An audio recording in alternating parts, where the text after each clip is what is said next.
Hello, and welcome to the Live Rally Game Podcast. My name is Steven Stewart, and I'm back with another episode of Behind the Game. In Behind the Game, I meet with show creators and producers to talk about the inspiration and everything that goes on behind the scenes for different Survivor and other LRGs across the world. Joining me today, we have Cheston Smith, the producer and host of Survivor Durant. Cheston, how are you doing? I'm fantastic. Thank you so much for having me on your series. I am so stoked to be here. Well, we'll talk about this, but your background right now, your name tag, they're all hints at something, aren't they? Of course. Who doesn't love a good Easter egg? You never know what the future of Survivor Durant holds, but maybe you do. We'll definitely want to dive more into the Easter egg, especially with a fun little cryptic video you posted, and we'll definitely do more of that coming in. But in addition to running Survivor Durant, you're also an LRG veteran yourself. You played 2 different seasons of Survivor BC, Survivor Deus Ex Machina and the Survivor BC All-Star season. Yeah, I definitely wouldn't call myself, a veteran. I've only played You 2 played games. more than one game. I love Survivor, and I'm so thankful that I had a chance to experience gameplay for myself. And I definitely would say that I love both the creating aspect and being a player. And especially when you're a host, I would super encourage you to get your feet wet and play for yourself. Being a player, putting yourself in that position definitely makes you a better host because you're able to put yourself into the player's perspective and design the game better. What are some things you feel like you've learned from stepping in the role and being a player that you then kind of brought back to now producing again? Oh man, without being in that player's perspective, you're unable to just imagine the immensity of the stress that they're going through as well as the paranoia. You literally are creating scenarios in your head of what people are saying when you have nothing to go on. You see 2 people talking and you're like, oh man, they're talking about me, when it couldn't be further from the truth, but sometimes it is. And with that in mind, as a designer, if you want to go a paranoia route with your season, you could encourage that and make the players even more paranoid through the design of your game. Do you want to give an example of how have you done that? Can you give an example of that? Well, I wouldn't say that I've necessarily done it yet, but for me, whenever I design a game, there's definitely an overarching theme that we're going with. Our previous season, number 11, which happened July of 2024, had to do with tradition versus innovation and just a personal gameplay style. Do you prefer to work with other people and alliances and are comfortable with the traditional sense? Or do you really want to lean into yourself and all about idols and advantage, the innovative sense? So all of my seasons have followed some sort of theme as far as making sure that there is an arcing idea that is centralized around the season. And I wouldn't say paranoia has necessarily been a part of a season yet, but who knows what the future holds. So I want to kind of dig into your back. Well, before we continue, so Survivor Durant, that's what we're talking about here. But you do other games as well. You've done Big Brother games, you've done mole games, right? Well, I haven't made a Big Brother game myself, but my right-hand man, Mason Harrell, he has. He's all over Big Brother Durant. I have made mole games, absolutely. In fact, we have season 3 coming up in a couple of weeks. And, for us, for the Durant LRG community, we are all about wanting to find like-minded people within our local community, those who love LRGs. And, not everyone loves the social game like Survivor. Some people prefer something like the mole or the amazing race. So it's less stressful. And so we try to mix it up and have a variety of games and opportunities to find those like-minded people within our community. And once they play an LRG game, they normally stick around and, hang out and play game nights with us and things like that. And they're a part of our family. And we love this little microscopic family that we are growing here within Durant. But because of that, we don't necessarily have multiple day games or week-long games where people from all over can come out and play. So that's probably why we're not heard of or as reputable as some of these awesome other LRGs out there, is because, we just don't focus on longer games. Now, if we hear that there are multiple people who are driving in from afar or flying in, then we will probably design a weekend-long game so we can get the people who really want to play in, as well as have some local talent show up. And if you're not with us, make sure you have your drink. Yeah, so one of your seasons, Battle of the Best, was 3 days long. The season that ran this past summer, which is of Arabia, that was 2 days long. So those are examples of longer day games. And both those games had people from out of state come play. Yeah, absolutely. And again, of course, focusing on local talent, making sure that we are discovering the people within our own community who want to play, that we can expose them to this sort of element. We're all about showing new people, hey, this is what Survivor is, this is what LRGs are, this is what the mole is, so that they can be exposed to it. You know, you'd be surprised how many people have never heard of LRGs before. Maybe someone has heard of the television show Survivor, but they've never watched an episode. Or maybe they have watched Survivor, but they didn't know people actually played it live. So there's so much opportunity out there. And while I would love to have a game where all of these great veterans come out and play, all these people who everyone knows and loves that have played 5 times, 10 times, all over the globe, I just have a different ambition, and that's for my local community. But again, if I hear like 3 or 4 people really want to play at the same time, then I might make a game around you just for you. It tickles me a bit that you say the mole is a less stressful game. Maybe because the only time I played, I was the mole, and therefore stressed the heck out. That's fair enough. I think what people like about the mole as compared to a Survivor or your big brother is the mole has no social consequences, right? You can lie as much as you want and not get in trouble for it. I think people enjoy the lack of voting out, right? It's the little private conversations that you have in pairs behind a closed door in the middle of a forest. Of course, the mole lacks that. And yes, there could be a social element for sure where you get together, you can compare notes and what did you put on the quiz? And of course, I'm lying to you. Of course, there's always that. But in my version of the mole, it's a day-long game. It's people who've never really heard of the mole. So that whole element's kind of out the window. So people who have played Survivor and people who have played the mole, at least locally, have said that the mole is a lot less stressful and they've had a lot more fun with it. But it's all about preference. For me, I personally love Survivor a lot more. I'm all about, willing and dealing and getting into the nitty gritty. So it has to do with preference. And that is the goal for us, is to have a variety of games and options for people to choose from. I want to kind of go dig a bit into your background. Were you a day one Survivor fan, or how'd you find yourself in the Survivor fandom?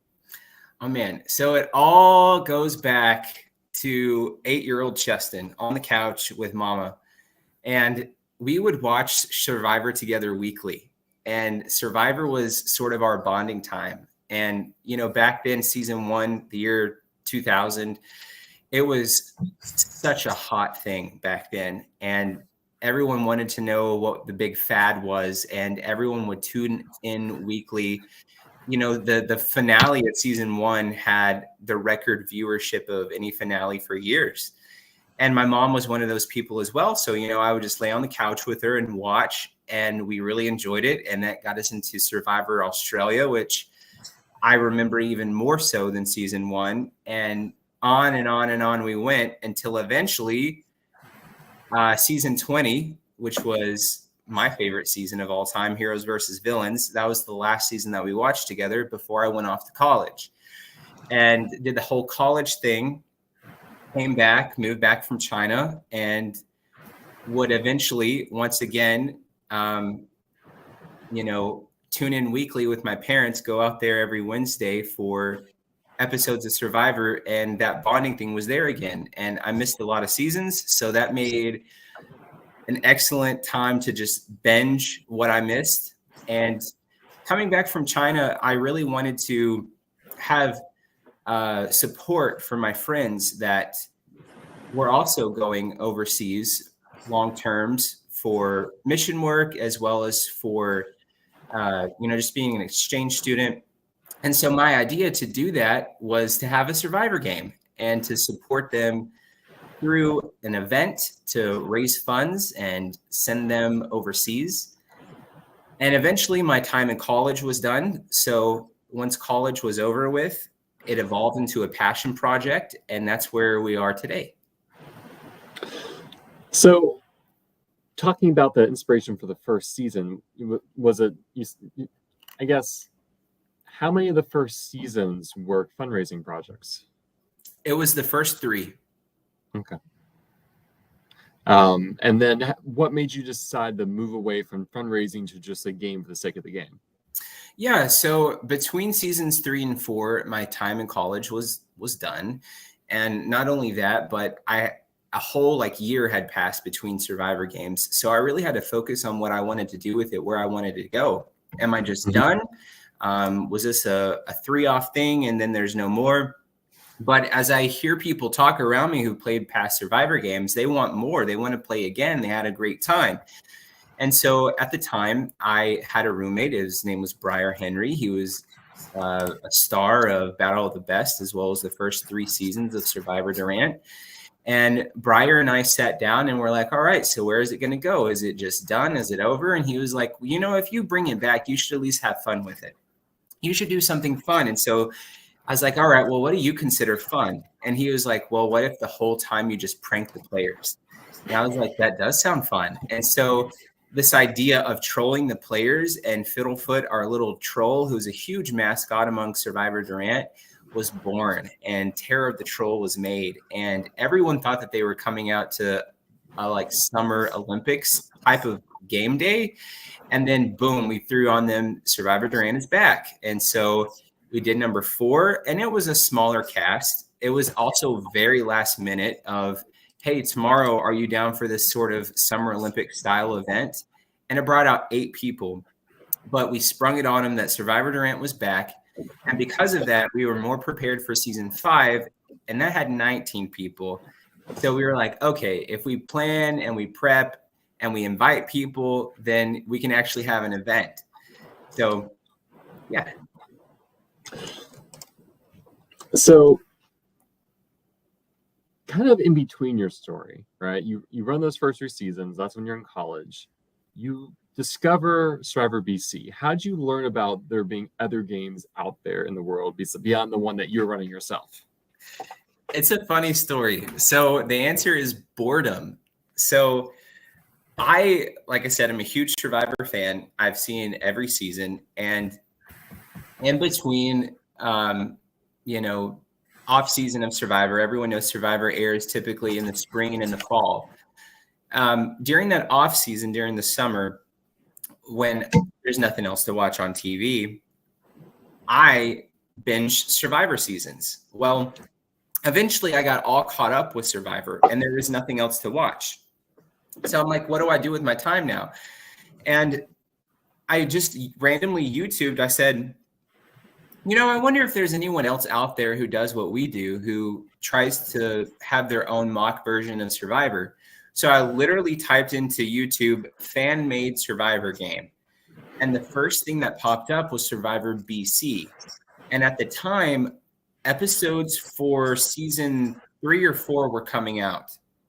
And I watched, I think I found it, and then I went immediately back to season 1 because I like to go in order. And I watched all of season 1 and all of season 2 and all of season 3. And I was like, okay, I really like this. And then I think episodes for 4 were coming out.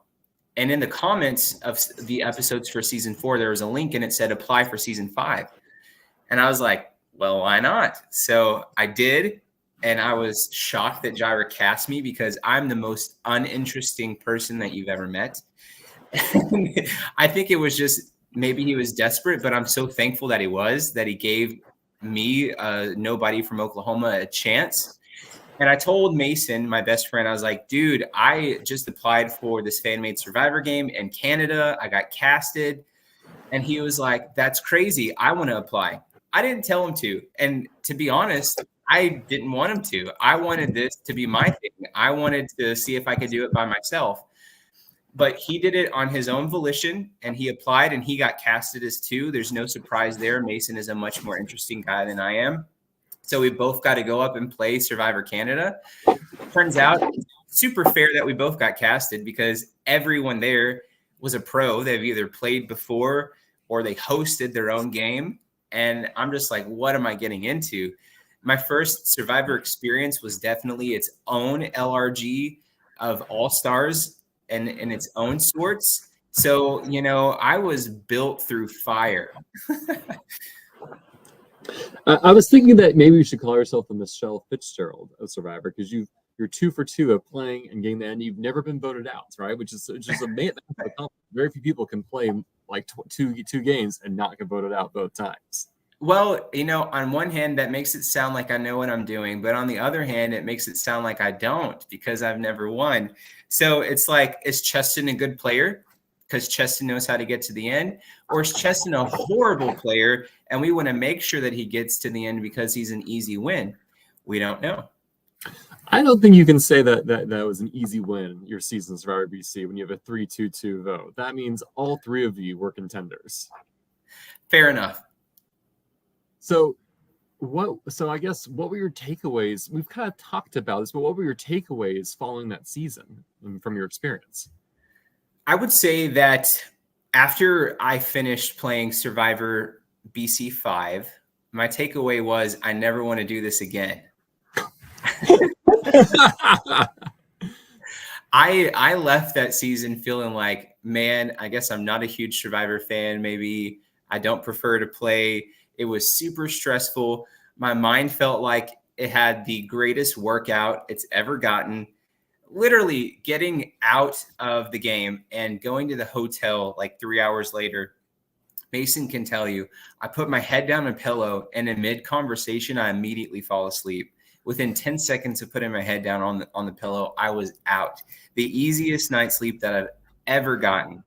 So I would say that, of course, a loss really disappoints you. And I think that getting to the end and losing might hurt more than being first boot. Of course, I can't say that from experience, but I would say that when you get all the way to the end and you lose, you feel kind of like you had your hopes up, like this could happen, like I have a chance. And, you really get let down more.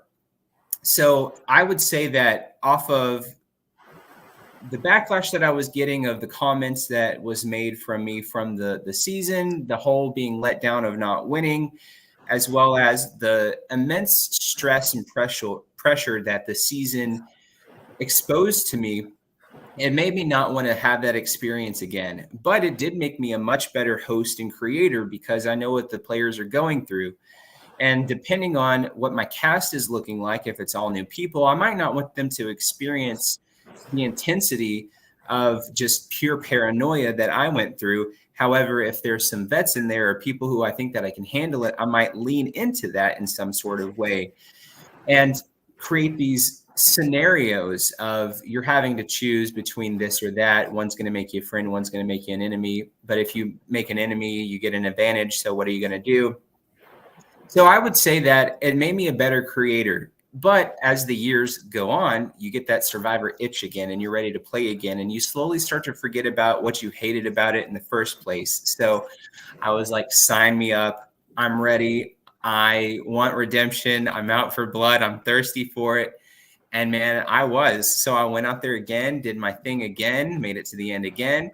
And I will say, even out there in the middle of the game, I felt like my love for Survivor dwindling. And yeah, it's crazy how it does it to you. And when I'm out there, I'm like, okay, I don't think I'm ever going to play again. Like, it's just the intensity of it. And I think what it is I'm a very emotional person. I wear my heart on my sleeve and I care about people probably a little too much sometimes.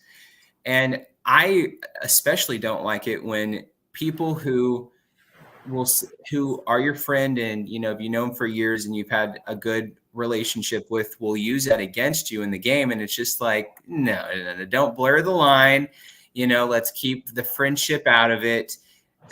So it's really aggravating whenever people try to blur the line like that. So I would say if I ever played again, I would love to play again. And I would love to play a new series. And I would love to play a new series with new people and have a fresh start. A couple of thoughts. Sure. Your I'm making your a drink.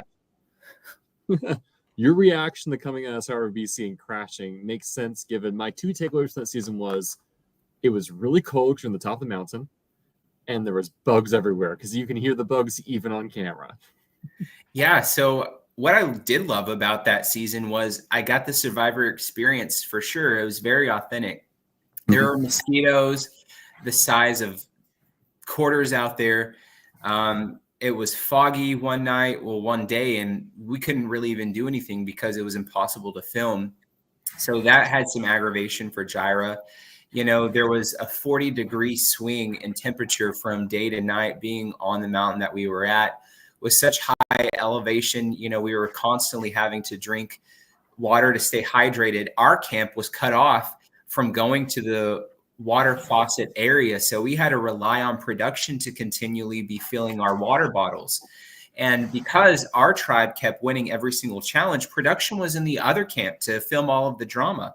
So there was a lot of dehydration going on, not just for myself, but for several of my tribe members, because production couldn't stay on top of giving us the water that we needed. The winner's curse, you might call it. Sure. And that was another learning experience of itself, is that was something that I could never predict or look for as a host without being a player, and making sure that even the winning tribe is all of their needs are met as well. Another thing that really spoke to me, because again, my first game, I get to end, I lose. And I call it experience my Survivor dream and nightmare, because like I got to do so much and get to the end, and it was a 7-day thing, and then I lose, and I lose badly. And it took me months to kind of really process and understand what had happened and why I really recover from it. I think it is much harder to lose like that at the end because there's so much more game and so much more decisions. So you kind of go back and you scrutinize and overanalyze perhaps too. Yeah, I definitely identify with over analyzing. I do that on everything, especially creating and making Survivor games and mole games. I obsess with them, just constantly thinking about everything to make sure that I have it right. And of course, I do that as a player as well. What could I have done differently? Why didn't I listen to my gut? I'm really bad about that too, is not listening to my gut when I know better. And I beat myself up about that too. But it is what it is, and it's all hindsight. And, you know, Stephen, at the end of the day, we did get at least the full experience. We got to play from minute 1 to minute 0. Mm-hmm. And that's something that can't be taken away or robbed from us. So good on us for at least getting to play the full entirety of our seasons. And, you know, obviously it didn't bother you as much as it bothered me, because LRG vet, that's you, man. You played so many series. You know, it was some high highs and low lows. I feel like I've achieved those over the games I've played, where I've walked out of games being just really upset and disappointed. In other games, I walk out and like, you know, I feel like I gave my all. And I think I've come to games with a healthier mentality of, I'm going to come, I'm going to play, I'm going to lose most likely, and I'm going to be okay generally with how I lose, as long as I feel like I've done all I can and played all the cards. Yeah, I totally understand that. For sure. And it's like you said, it's easier to go into it and say, all right, I'm probably going to lose. But if you make it to the end, now you're saying to yourself, I have a chance to win. And then when you don't, it's so much more crushing. For me, I like to approach the game in steps. I'm definitely a goal-oriented person. I like to set up realistic goals for myself. So if I just say my goal is to get to the end and win the game, that's kind of hard to do. It's kind of vague. But if I say that my first goal is, all right, I want to survive the first tribal council that I attend, and then I want to survive the first tribal council at the swap, then I want to make merge, then I want to make final 7. And I'm the type of person that once I give myself a goal, I will do anything to hit that goal and say whatever I have to say to hit that goal. So it's all about literally surviving. And I trick my mind into believing if I don't hit this goal, I will die. And so I do what I have to do and play how I have to play. to hit the goal. So I want to dig into some of your game design and philosophy. And so I guess my opening question, because we've kind of talked around this, is how do you approach creating a season? So the first thing that I always do when approaching a season is ask myself, who are my players? Mm-hmm. Because knowing who your players are will give you a much different game. Is it a bunch of newbies who have never played before? Or is it a bunch of pros who know what they're doing and are returning? Is it a mixture of the two? Because if I give you a season like Battle of the Best, where there's a bunch of twists going on, there's fire tokens at play, there's 4 different twists happening at the same time, newbies can't necessarily handle that. They would be so overwhelmed. And even if they could handle it, they might not be able to think about what is the best way of using it. So the first thing that I always ask myself is who are my players? So when I know that it's an all-star game or it's majority returning players, I can amp it up a little bit and create some havoc. The next thing that I do after knowing who my players are and knowing how crazy that I can get with the design of the game, the next thing that I do is I find out what philosophy I want to go by for the season. In season 11, it was tradition versus innovation. Season 10 was intuition. Season 9 was pressure. Season 8 was secrecy. Season 7 was luck. Season 6 was temptation. Season 5 was misinformation. Season 4 was just pranking. And for the future, season 12, it's all about theft. So I come up with a sort of concept of what do I want to do for a game? What avenue do I want to explore for this season? And that helps me just build it itself. So from that centralized concept, everything else is birthed. So tradition versus innovation was the start for season 11, meaning gameplay style. How do you prefer to play? And then came the idea of making it based on Arabia. And that's just because I love Arabian culture. I'm a big fan of how they are a family-oriented culture, how there's no such thing as a stranger to them. They would do anything for anybody. And that is also our philosophy for Survivor Durant. As soon as you come and step on our grounds and you play our game, you're a part of our family, whether you like it or not. We're going to love you until you die. You're one of ours. And we wanted to emulate that culture into season 11. And because of that, we were able to blend the two. And it's the same thing for everything else. So going way back to season 4, pranking the players and throwing in this Fiddlefoot twist, this little troll, are like, okay, well, now we can troll the players and making it about ogres and fairies and putting up a sign that says, take this, it's an advantage. And then they get it and there's nothing, it's blank. Them wasting their time like that. So that's how it starts, is who are my players so that I know how crazy the game can get. And then secondly, focusing on a centralized concept that naturally builds the game itself. So I'm curious. So one of the seasons, let's see, was it season 6 or what was your misinformation theme season? Misinformation was season 5, which is okay, Mystery Island. And the reason how it was misinformation themed and how it became that was Mystery Island was constantly transforming. So Mystery Island, because it's season 5, could transform into one of the 5 former Survivor season twists: Exile Island, Extinction Island, Island of the Idols, Ghost Island, or the other one that I'm not remembering right now. And you didn't know which one that you were going to. So every round it would change. So our hope was one player would go to Mystery Island and it was Ghost Island, and they had to do a similar experience to Ghost Island. But then the next round, the next person got sent and it was Island of the Idols, and they got to meet with Mason and they got advice on the game. And now their stories are clashing. One person said they did this at Mystery Island. The other person said they did that at Mystery Island, and that's not the same.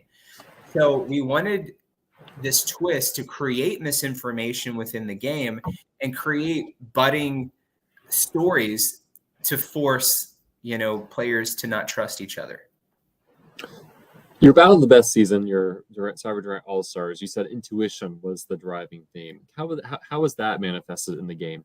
Intuition was the main theme for season 10. Mm. Battle of the Best season 9. It's Oh, sorry. you're okay.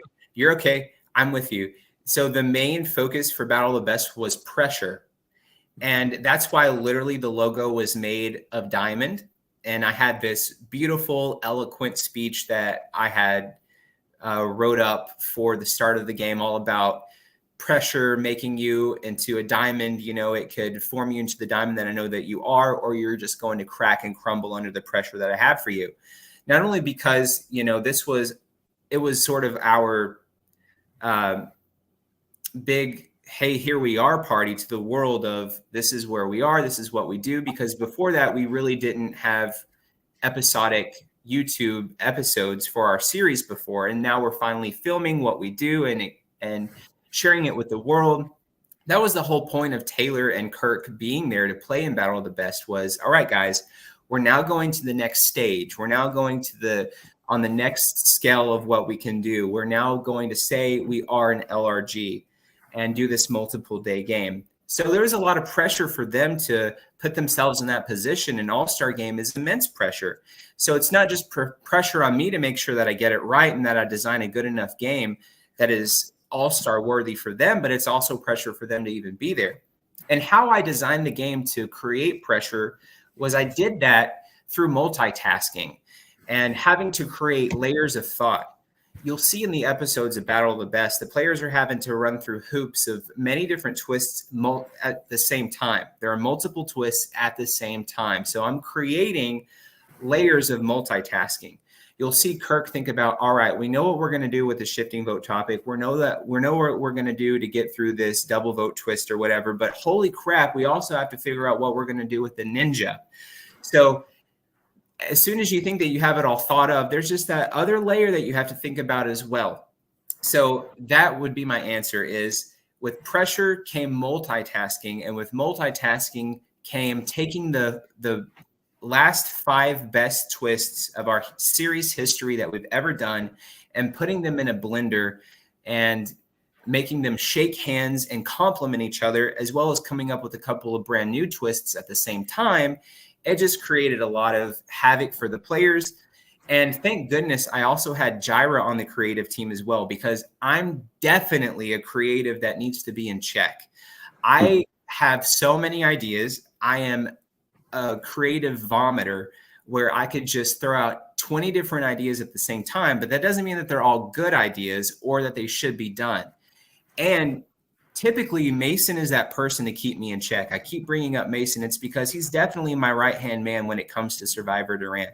Without him, I would be nowhere because he helps keep my creative ideas in check. He might not come up with ideas all the time, but he's great about being a realist and understanding if it can be done in a game or even should be done in a game.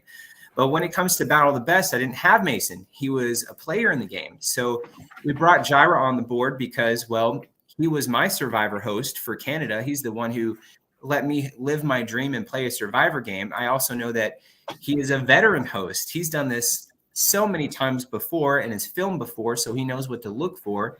And this was our first time filming. I'm not going to know about the mistakes that you make when you film for the first time. And you're like, oh, I didn't think of that. I'll make sure to think about that next year. I couldn't afford that because for your all-star game, you have to get it right. So I knew that I had to have Jira on board. And instead of just using him for a videographer, I also used him to be that person who checks my work. And he played off in spades. And yeah, that's all I have to say about Battle of the Best. It was a fun time. And I'm glad that it, went off better than what I thought it could. I was literally questioning every decision that I made about Battle of the Best. Is this too much? Can this work? But I'm glad that it did, and it's what it is. And what's crazy, Steven, is the following season, number 10, which is called Survivor Durant Next, because it's all about intuition, and you have to know what's going on next. And it's our reboot series, and so it's literally the next generation. I came up with the concept for that literally in 10 minutes. It all came to me. It was crazy how it fell into place. I wasn't even thinking about Survivor. I was chilling in my recliner watching The Chosen, and then boom, all of a sudden it came to me of what we had to do for the next season of Survivor Durant, and it was made in 10 minutes. So it was the exact opposite of what I experienced in Battle of the Best, and it was such a relief. A couple of small things. A shout out from Dustin Napper. Hey, Dustin. Slow is great. So Cheston, depending on how you want to pronounce that. I hope that you're doing well, buddy. It's great to see you, Dustin. When I look at season 9 and think about pressure, it kind of, for me, the two standouts were a swap every round and the pressure that put on players to figure out their alliances and both whether they're going to be malleable or not with those alliances, and then the shifting vote topic of just being this big box of unknown you can only deal with once you were at the voting booth. I feel like those really exemplified some of the pressure aspects of my viewing experience. Yeah. So with the element round of not knowing what you're going to do when it comes to tribes, I really wanted to think outside of the box and really explore how far this boundary can go outside of the box when designing a game. So the first step that I came up with was this concept of winning and losing camps and how it's always going to be changing every round. And I knew that after the first round or two, players are going to catch on, okay, this is how the game format is. We're going to be constantly going to the losing camp, and those people are going to be the ones to vote out. So it's not necessarily if your tribe loses. So the pressure then came on to me of how do I switch it up every round to where they can't necessarily know who's going to the losing camp. And that came up with having challenges where the winner is unknown because they're all blindfolded, and having to prank them, going back to the fiddlefoot, the troll twist of telling them what is going to be and then completely lying to them, because we can do that because the troll twist is in play. So it came up with just making sure that the players are being kept on their toes, and even them not necessarily knowing how it's going to be determined who's going to the losing camp. And then once they get there, classic Survivor, as long as you're good socially, you stay in the game. So even though I have all of these big elaborate twists going on, these complicated things going on that some of them you can't even necessarily control, I'm still true to Survivor at its core. If you're good socially, you should stay in the game. Talking about these major defining themes of seasons, were there any that got left in the drawing table, or any that you kind of looked at workshops like this isn't cutting it? Absolutely. So what I'll say is Survivor Durant went through a period where we were done more than once, but especially after Battle of the Best in 2022. We said we did our all-star season. We filmed it. We're done. That's the end of the arc. I literally handed the series over to Mason and I said, it's yours now. And that was it. And if it got brought back, it was going to get brought back when Mason said so. And he was in charge of the series for over a year and a half. And then one day out of nowhere, I got the idea for season 10 for next in 10 minutes, sitting in my recliner, not even thinking about Survivor. It just came to me. And so I was like, okay, now I'm at a crossroads of what to do. Mason said that he doesn't know when Survivor Durant's coming back. Mason said he hasn't had a concept for what to do for season 10. I have this sitting in my lap. What do I do? So I pray about it for a couple of weeks, and I feel really good about moving forward with it. So I hit Mason up and we sat down, and I'm like, hey, I have something awkward to ask from you. He's like, what is it? I was like, can I have Survivor back? And he's like, yeah, man, it was never mine to keep. I was like, all right, cool. So I know what I'm going to do for season 10. And he was so gracious about it. He's like, go for it, because he didn't know when or if it was ever going to come back. Mason's always been so busy with PT school and marriage and possibility of kids on the way and all of these things. And I'm like, I get it. That's your path in life. I'm jealous of you, but I guess that this is my path in life. And so I announced season 10, and within 2 months we had season 10, a full cast, no dropouts. It was crazy. The legendary Parker Barnett was on cast as well. And that's sort of a theme for the next series of Survivor Durant games, which we're calling the Next Era, which is seasons 10 through 15. They're happening. I then sat down and drawn out a roadmap for what seasons 10 through 15 is going to look like, with all of the themes and kind of all of the twists as well. And so it's this one big arcing story. I'm a sucker for a good story, and how the game is going to naturally evolve and change on its own. I've also completely thrown out everything that we've done games 1 through 9, which we're now referring to as the Battle of the Best era, to make sure that we evolve on our own. And so these new concepts came into place, such as having a brand new challenge called the Victor Showdown, as well as a new concept in the game, which is a new power. It's not an idol, it's not an advantage, it's called an attribute, and it doesn't expire, and how that works in the game as well. So I want to discover what the new staples are for Survivor Durant and how we can evolve on our own within this era. Another huge theme within the era of Survivor Durant is something that was put into place with season 10 with Next.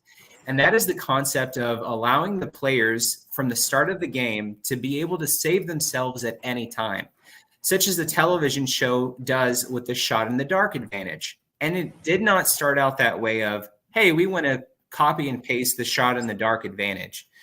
But we've seen how well it worked with season 10. And then again for season 11, we just knew that it would have to be a staple. Because when everyone can save themselves at the start of the game, it forces the players to think on a higher level. Instead of thinking, all right, what am I going to do? They are now thinking, what is my opponent going to do? Even brand new players who have never played Survivor before already know to start on this higher thinking level. And we want to keep it there. We want our new players to already start on this higher level. And because of that, we have to have concepts and twists that start on this higher level. It's all going to accumulate and snowball into season 15, which I will announce is All Stars 2. That's all I'll say about it. And I have a grand plan, and I'm so excited to see it evolve and how it's going to change for our community. Oh man, okay. So I don't even know if that answered your first question. I don't even remember what your first question was. I think it does, and I have some branching off questions. The first, take another drink. Heaven forbid a player in season 11 ever calls the inheritance advantage the loot the body advantage. That old name is gone, right? It's all about the inheritance advantage nowadays. Well, the inheritance advantage is better because you also get to steal their wishes. Yes, unless that player had used their wishes without you knowing and doesn't even leave you advantage to take with it. But that's beyond this conversation. But kudos to that player who knows about looting the body. That player did their homework. So I want to dig into player attributes, because I think this is a really unique take on both advantages, as well as it kind of adds a more RPG-esque element to the gameplay. Can you talk about, I guess, to the extent you want to spoil and discuss, what type of attributes have there been so far in Survivor Durant? What do you mean? What attributes have players been able to have or attach to themselves over the course of the gameplay the past 2 seasons that you'd like to share at this point? Do you mean like what attributes has made them successful in the game? No, the advantage attributes that they get. Oh, okay. So what I'll say is that for season 10, we made 4 attributes, and of those 4, 2 of them were ones that were hidden at each camp, so they were the same. So there was actually just 3 unique attributes. One of the attributes was called the exchange attribute, and it allowed a player to go up to the voting booth and exchange their vote for an idol clue. And again, an attribute is unlike an idol and advantage. Idols and advantages, they expire. Attributes do not. But also the caveat for having that power in the game forever is everyone knows that you have the power. Attributes are public knowledge, and attributes can only be turned on and activated at the start of an immunity challenge. And you have to announce to everyone that's at the immunity challenge, hey, I have this attribute and I'd like to turn it on. Here's what it does. So now everyone knows that you have the ability to get an idle clue at any time, and that you could possibly be skipping your vote for that. The other attributes of season 10 had to play on with the twist of the season and was in support of that. Now we go to season 11 and how attributes are going to be changing a little bit. For season 11, none of the attributes that the players won actually got into play. The people were voted out with them, and so they all remain mysterious. So we never got to see what attributes could have done for season 11. But attributes became a little bit more powerful. Ben, who was the first boot of the merge, I guess I'll spoil that, had an attribute where once it was turned on, he would be receiving an advantage in every single individual immunity challenge. So is that overpowered? Maybe. But because it is, it's going to make him public enemy number one. And as soon as he loses, he's probably going to be the next person voted out. So keeping your attributes secret and knowing when to turn them on is crucial for your game, because as soon as you do, it can make you next.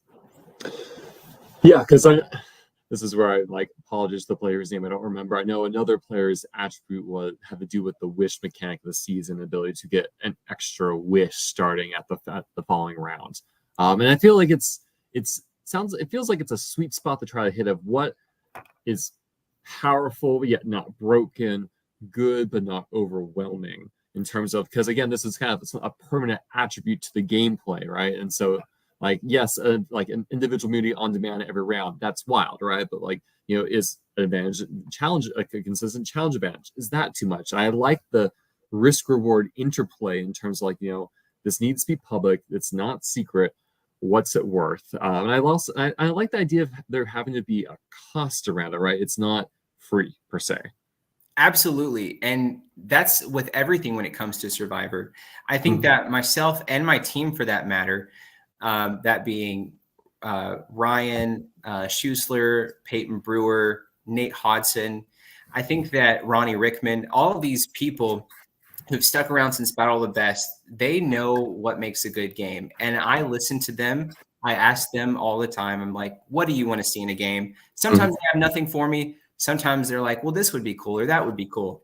And I workshop it and I think, how can I make that a Survivor element? And I'm really great about keeping my ear to the ground and knowing what people want. And what's crazy is I never have to change anything. I already understand what is good for the game. It's just my original concepts, my original ideas could be overboard sometimes. And I'm like, hey, Mason, is this too much? And he'll be like, yeah, that's probably too much. So once we have something in place, we usually never have to change it because we already are very attuned to what makes a good game. And that's what we are constantly thinking about is what is fair, what is unfair, what is too much.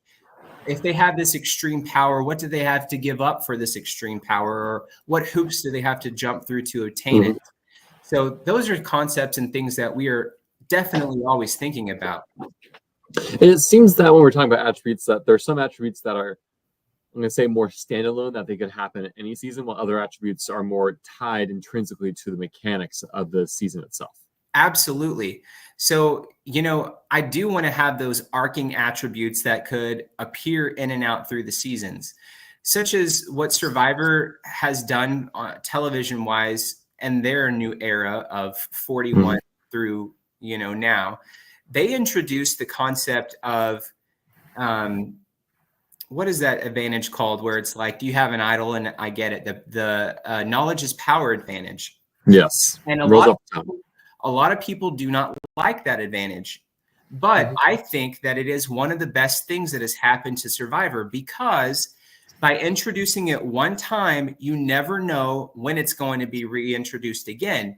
And we see people working around it. We've seen a season ago or 2 seasons ago, someone gave somebody their idol just playing around that advantage. That person got voted out and they lost their idol when there was no knowledge is power advantage in play. Similarly, I want there to be extreme attributes out there that players have to think about. Is this going to be coming up? And they don't know if it is or isn't.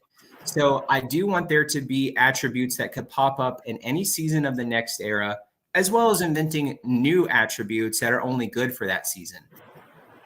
I'm shocked you didn't mention the fan favorite twist of the 50-50 flip coin for immunity. I'm sure that's been the most defining advantage of the past 10 seasons. I think you're wrong. I think the craziest was the legendary smash the hourglass advantage. That was.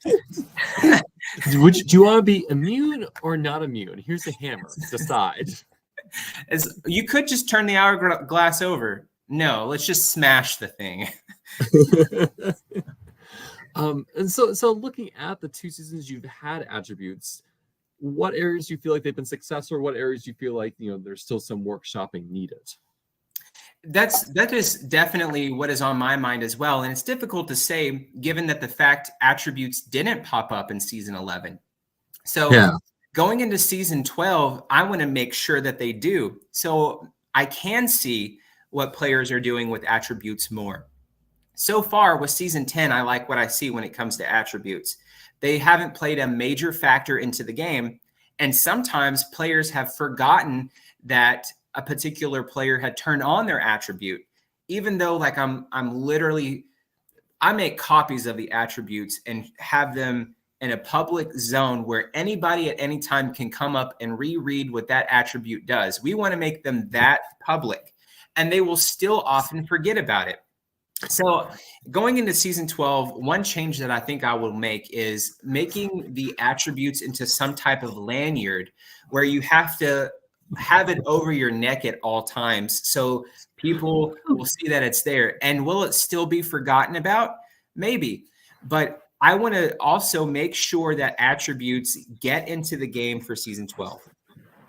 I mean, it cracked me up when I was watching Battle of the Best that you gave all the winners a t-shirt that said winner on the back. I know if I was a winner, I would be furious about that and put on a jacket immediately to not remind people, oh, by the way, I won this season. I think a public announcement is probably good, and having it available on demand to say, hey, what's out there. I don't know if you need to mark a player per se. I mean, I'd say you gotta let players have to internalize these things themselves. Now, granted, there may be a player in season 11 who walks to the voting booth, forgets to play their advantage, and walks out, even though maybe the last time to do so. But that's part of the game. That happens, right? So, yeah, that was hilarious. So shout out to Luke for season 11 for leaving your advantage at the tribal council voting booth and then leaving. Thereby, I was even thinking about myself when the mistake I made one round with my wishes. It happens. Luke right? as well. That was special. It happens. So that was historic. But yeah, at Battle of the Best, I did make all of the winners have their own little shirt that said winner on the back. And I did this for a couple of reasons. One, because there is there was past tense. There was a record that no LRG had ever seen shattered before. And that was if a winner of your series got to the end of your series again, they historically would win again. There was no evidence across any season that I've studied or looked at where their winner got to the end of their series again and lost until Survivor Maryland. So Katie is a huge historic example. And before that, because that happened in 2017, but didn't air until this year. Mm-hmm. So that was one thing that I wanted the players to know about. The second thing is that winners always have an unfair advantage. Winners always make a group chat and always are working together that, hey, we're the winners. We got to stick together. So it's not fair that the winners already have that camaraderie and the non-winners don't even know who the non-winners are that's playing. It could be anybody. And there's a much larger pool of non-winners than there are winners. The winners know who the winners are. And to cover our bases, we can have this group chat with all of the winners. If there's 10 winners and only 7 of them get to play, well, that's still 7 people that you were in contact with. And yeah, I can do my due diligence and put players under contract to ensure that they don't, talk about it. But are they? You never know. So I wanted to put winner across their back just so people were reminded of who they were. And obviously, people can say and accuse me of, marketing against the winners and creating a sort of thought process or manipulating the thought processes of all of the non-winners for Battle of the Best. But obviously, I didn't do enough because look at the result. So you can say what you want, but I didn't do enough apparently. What can you do? I mean, I feel like you put them at I think there was enough of a target on them. The fact that a winner still got the end and pulled off the crown was impressive in and of itself. Even though Ryan, I still think Ryan was robbed, but that's okay. I'm not on the jury. My vote doesn't matter. I think a lot of people feel that way. And what's hard is, my community is so deep rooted in their opinions. Mm-hmm. And some people think that their view is always right, which sucks because they won't ever learn. It's not to say that other opinions are correct or incorrect. It's just, how do you grow and evolve as an individual if you only listen to yourself? You can't learn that way. So I've tried to express my opinion about who I thought should have won and why, but it gets shut down. So when it comes to Battle of the Best, people don't necessarily want to hear what I think. And I think some people might feel robbed or cheated because I put winner on their back. It didn't make a difference anyway, but it is what it is. It is what it is. I know that at the end of the day, everyone had fun. Everyone had a great time. Everyone loved it.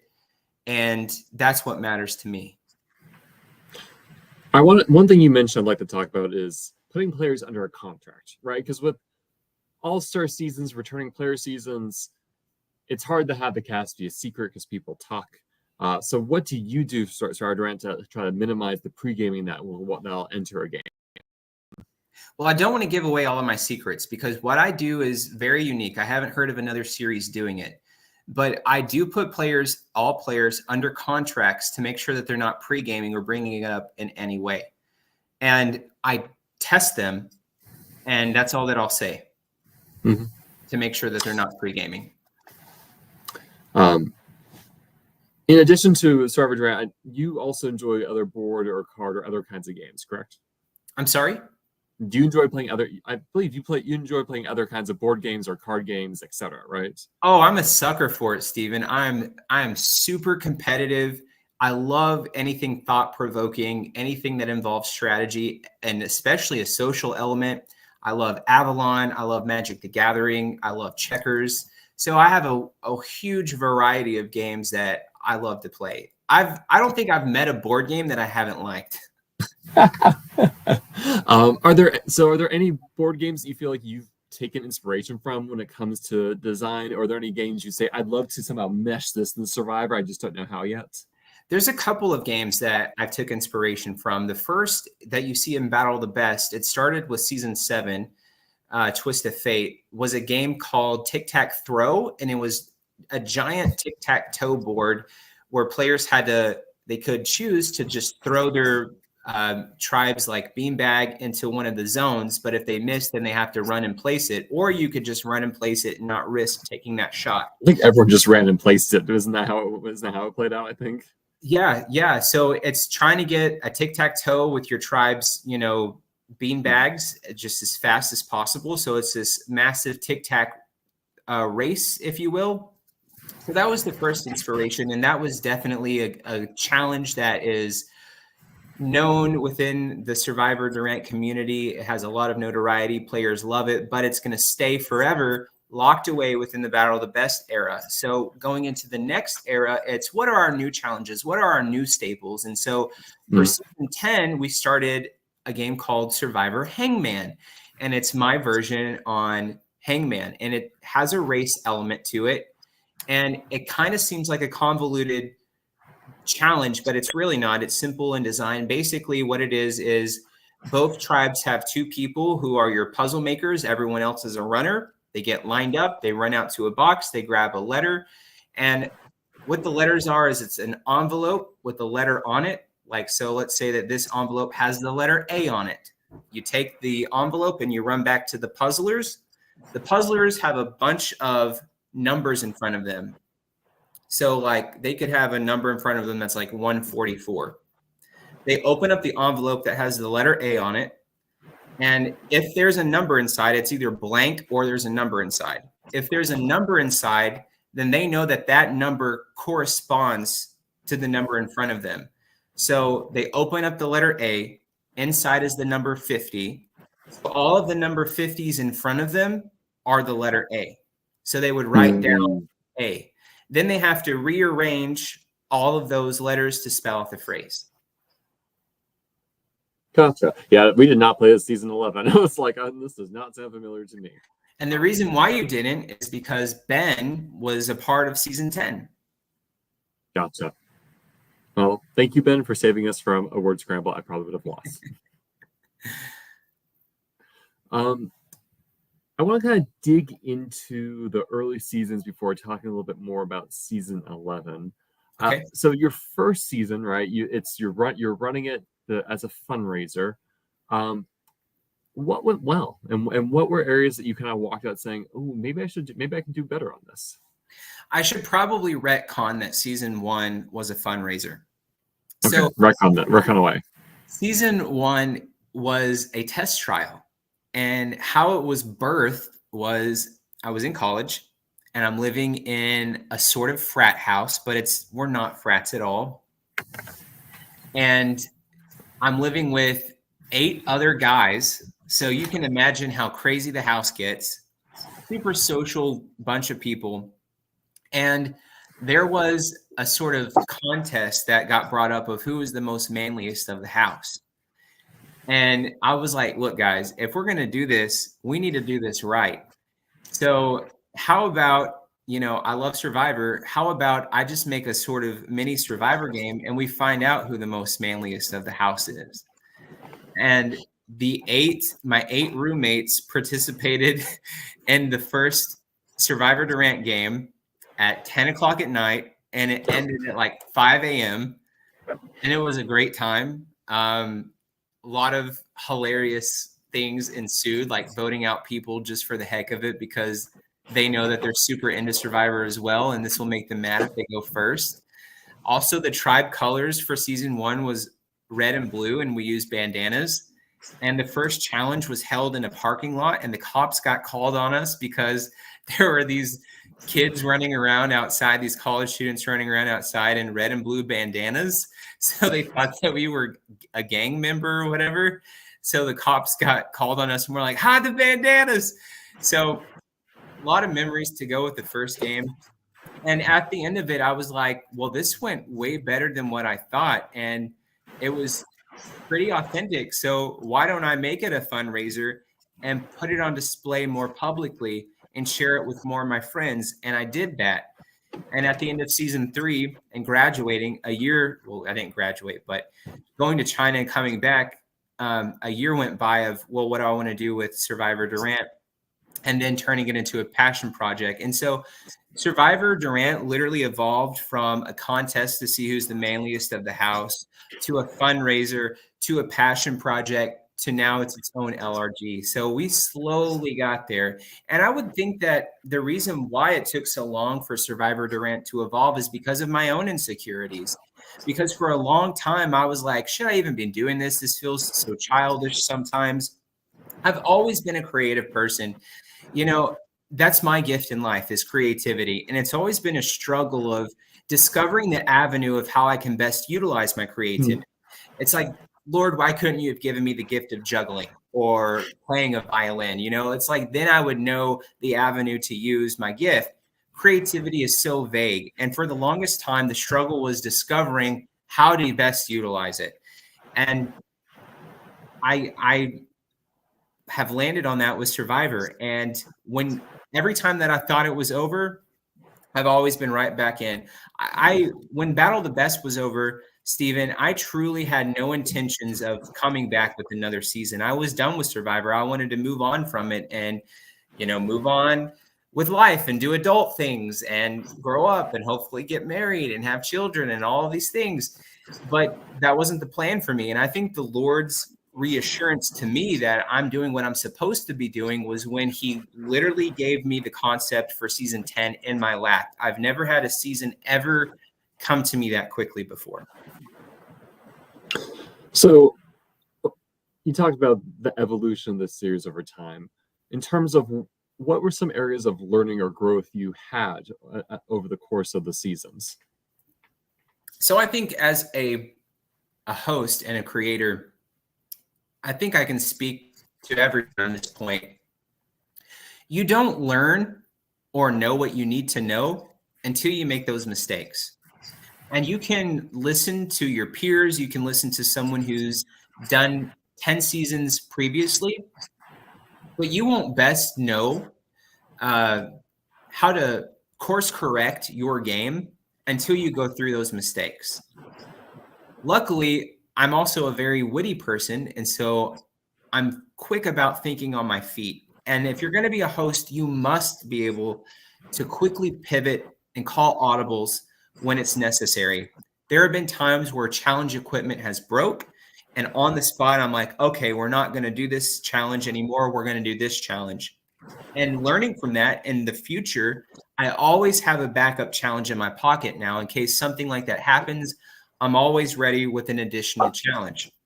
So in case your challenge breaks or doesn't go the way that you think, and you do not have a backup challenge ready, then you need to be able to pivot quickly.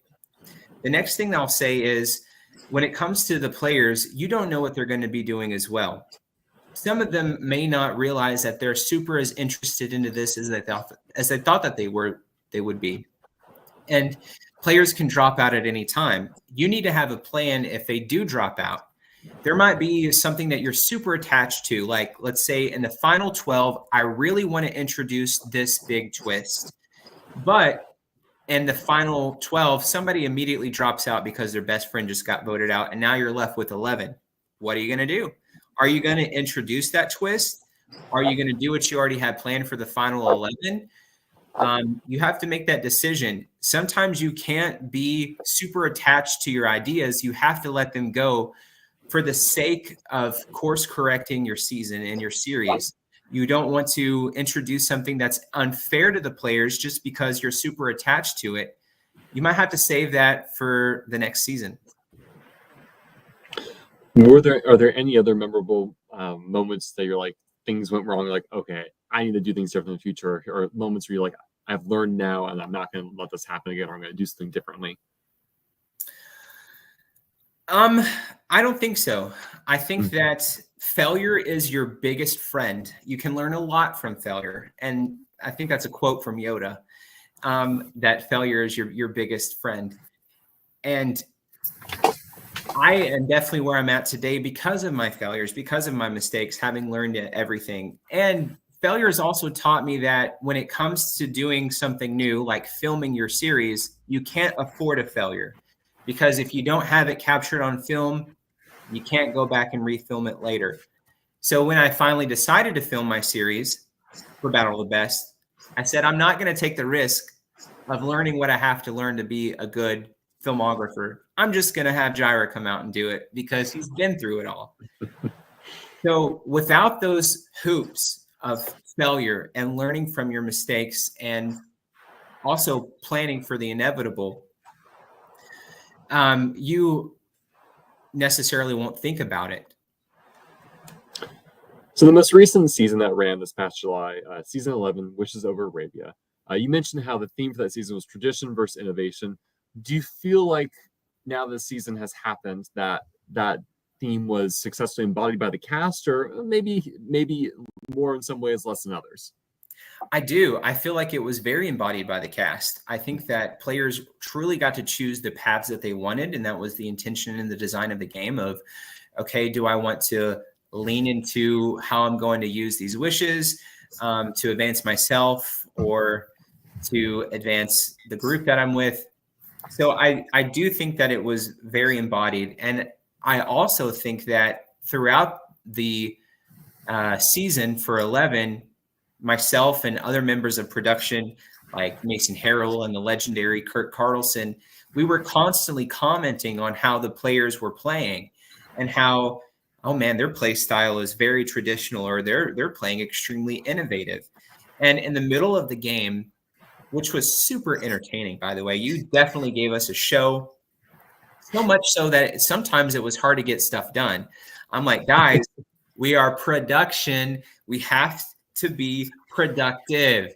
And but we first of all, we love each other so much that we just want to hang out and bro down and be the friends that we are and just talk about this awesome show that is in front of us. Like, oh my gosh, this, or oh man, did you hear about this twist going on, or did you hear that so-and-so is targeting so-and-so? So we just want to be around each other, hang out, talk about the game. But I have to remind everybody, guys, we got to film something. We have to set up this challenge. We have to do this. We have to do that. But fortunately, because it was a multiple day game, as the players went on their 8-hour, 10-hour long challenge that we set up for them, it gave us the opportunity to take a pause in the middle of the game and have a mid-game podcast where we talked about everything that was going on. And that got brought up a few times about play styles and who was embodying what. So it was very talked about.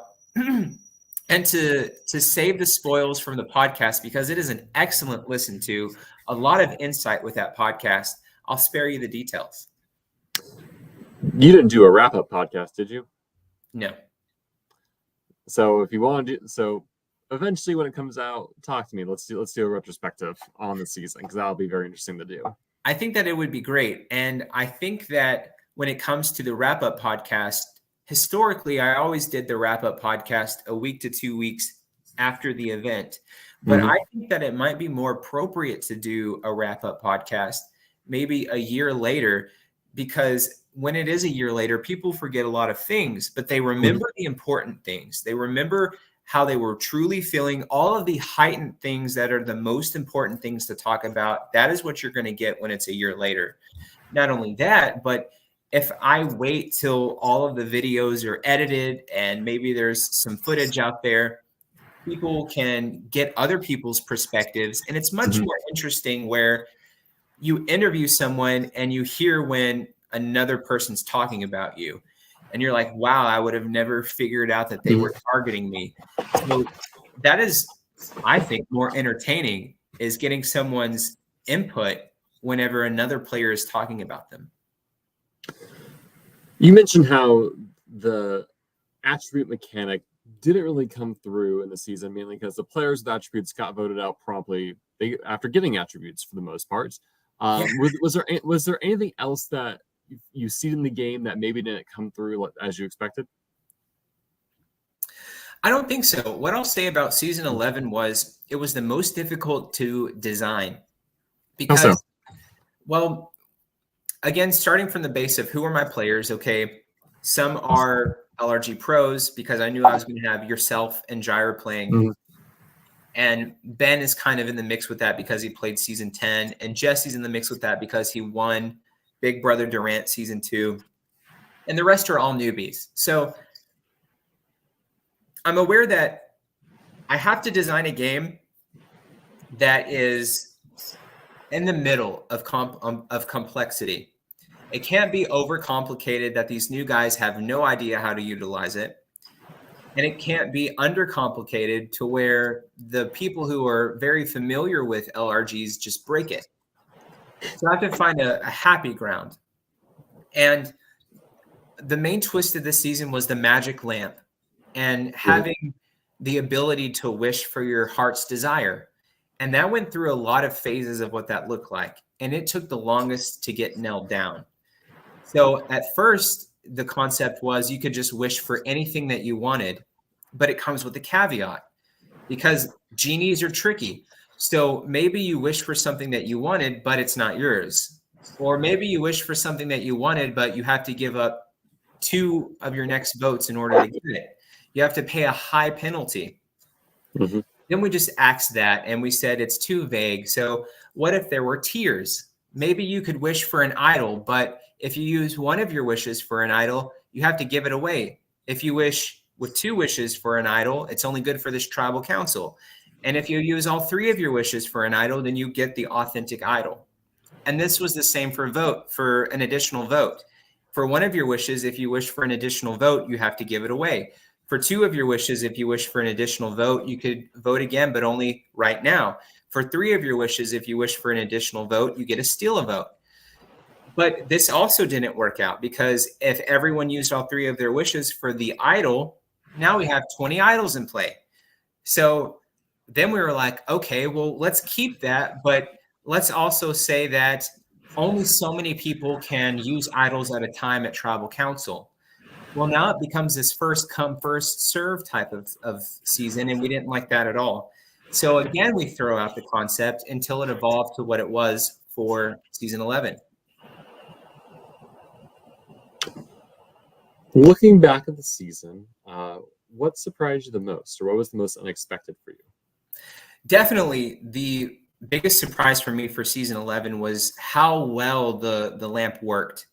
I didn't think that it was going to work as well as it did, because like I just said, I worked on it so much and it went through so many changes. I've never had that issue before of, okay, our main twist, what the whole season is about, is not working, and throwing it out and retrying and throwing it out and retrying up until, the last minute of, we have to have something locked in now because the game is 3 weeks away. This is the deadline that I give myself of, it has to be locked in by now. And when it finally came down to playing the game, ultimately the finished product, what I was most worried about was the fact that I don't know if the new players are going to be able to catch on to it as quickly as these experienced guys. So I was so taken aback and surprised that nobody was confused. I think that everybody was on board with it. Yeah, it did take a couple of times to explain how the mechanics were going to work, how you were literally going to be having your vote in your hand and you had to try to exchange it with players. And this would ultimately benefit the type of game that you were trying to play, whether it was traditional or innovative. So it took a long time to nail down correctly. And I was so surprised that it worked, that the newbies caught on to it as quick as they did, and that players had as much fun with it as they did. Having got to listen to a lot of the interviews and private confessionals from the players, they said that they really liked the twist and that it was unique and that they had fun with it. I'm like, well, thank goodness, because it put a lot of pressure and stress on me to make sure that it was dealt and handled with correctly.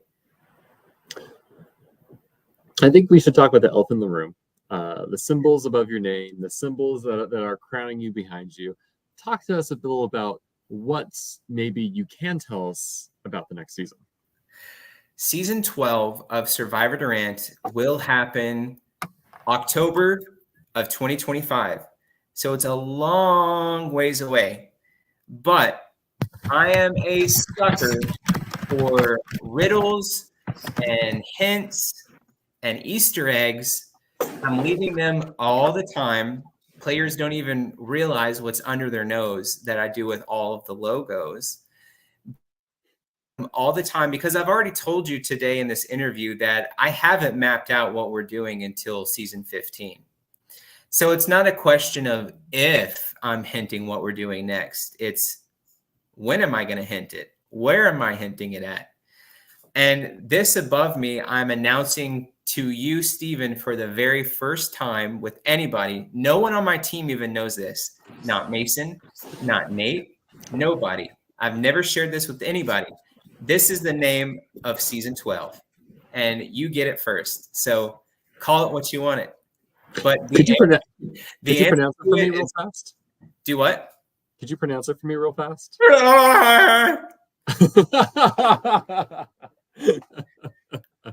Excellent. Rolls off the tongue.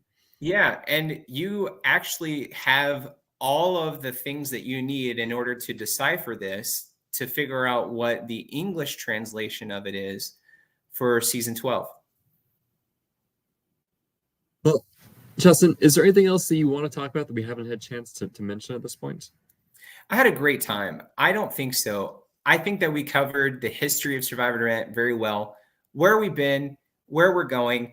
we're going to continue focusing on gameplay that evolves within the next era for Survivor Durant, of where we started with season 10 and where we're going to go, focusing on attributes, focusing on mechanics that players out the gate can save themselves with to ensure that there is an elevated style of gameplay from the jump.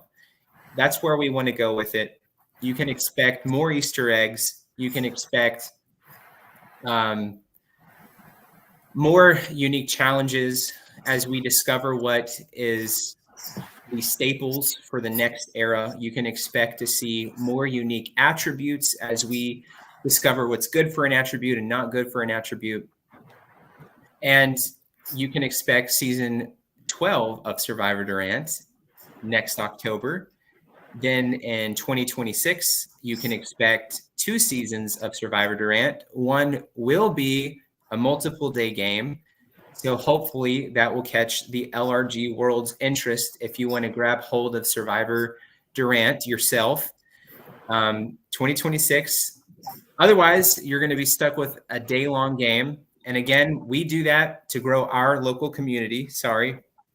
And then you can expect Survivor Durant All-Stars 2 to happen in 2027. Well, I have some wrap-up questions to toss at you real fast then as we finish up here. What advice do you have for other game creators out there?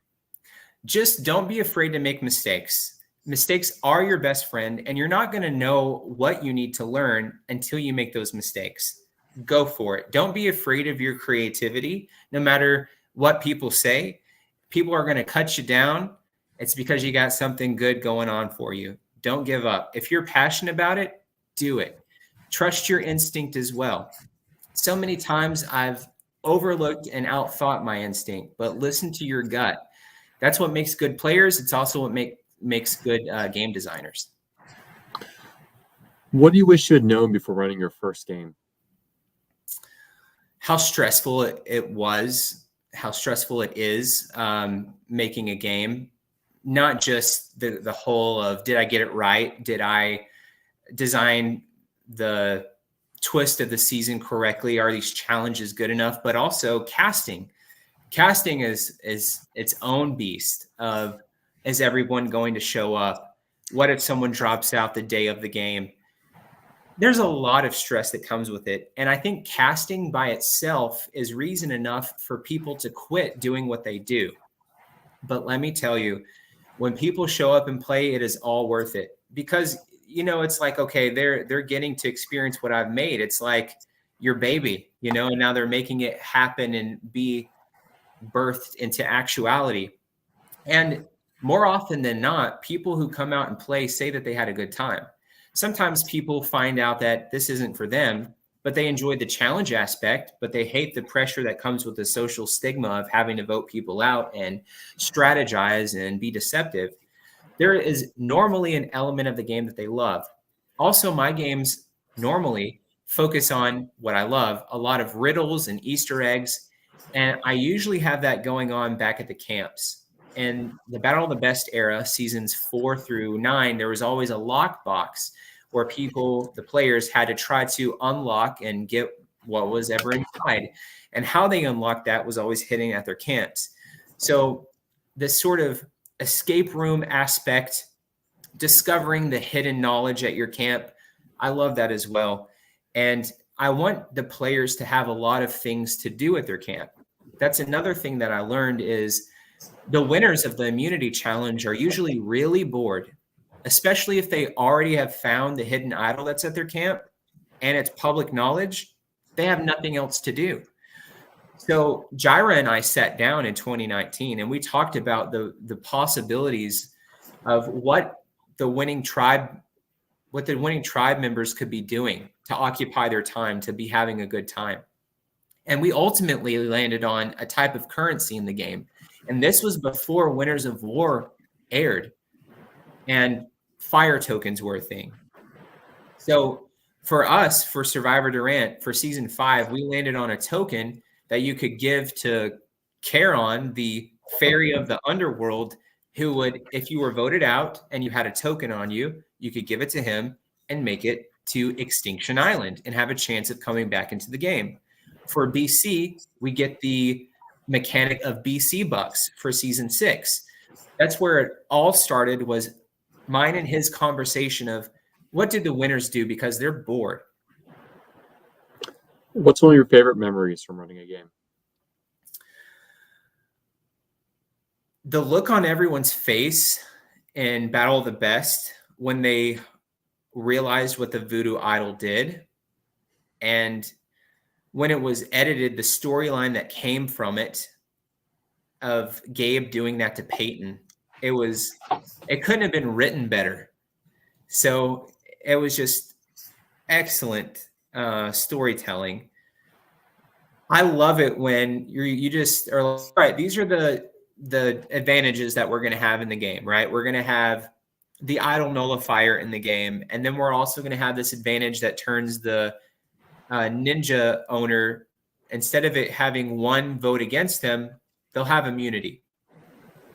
That was another huge thing that I loved, is at the top of the game, before the game even starts, 3 weeks before, you decide what's in the game. And then it all works out so perfectly. So the person with the idol nullifier is like, I'm going to get out the person that has the ninja on because they have an hidden immunity idol that they're about to play, not realizing that they also have this scroll that turns their necklace into an idol, and it's an advantage, not an idol. So the person with the idol nullifier is like, I'm going to get around the idol. And then the person with the idol is like, I'm going to get around the idol nullifier. And it created this excellent story. Shout out to Taylor St. Louis for making that happen. It was incredible. So those are the moments that you live for, is what happens when all these things come together. And then when they do happen, it makes such good television. What would you like to see from the LRG community as a whole? I want to see us grow together like a family. I want the LRG community on a global scale to have what we have here at Survivor Durant. And that's a sense of unification and familyship. And I want to try to do my part to unite the LRG community in some sort of way, with whatever that means. 2025 is going to be such a busy year for me. And 2025, there's a reason why Survivor Durant isn't coming back until October. I have other projects that I'm responsible for and overseeing. And hopefully I can try to do my part to unite our precious LRG community. Are there any games you'd like to shout out as we wrap up here? Oh my goodness. There are so many. Over the past 3 or 4 months, I've really done my due diligence in getting to know so many hosts, as well as series. And I feel like I've learned so much, and that I've gotten to pick your brain and kind of absorb some of the knowledge from your brain. And it's a lot. It's like, man, there's like 50 plus series out there. And to choose one over the other, I absolutely couldn't. What I will say is I have to give a shout out to Jira and Survivor BC for allowing me to fulfill and live my Survivor dream of being a player and having a chance to actually go out there and live through what players experience. That was great. There are many other games out there that I want to be a part of that I haven't been yet. There are many games out there that my friends host. And for the sake of not giving anything away, and for the sake of playing cards close to my chest for reasons that I also can't announce, I will keep my shout outs there. Well, Cheston, thank you so much for spending this past hour and a half talking with me. Thank you, everyone, for tuning in and listening. This has been another episode Behind the Game. Next time, we move from Survivor to talking with some mole hosts. Ooh. So I'll be talking with Jamie Riverborn, the host of Who is the Mole, the live game, soon to be scheduled.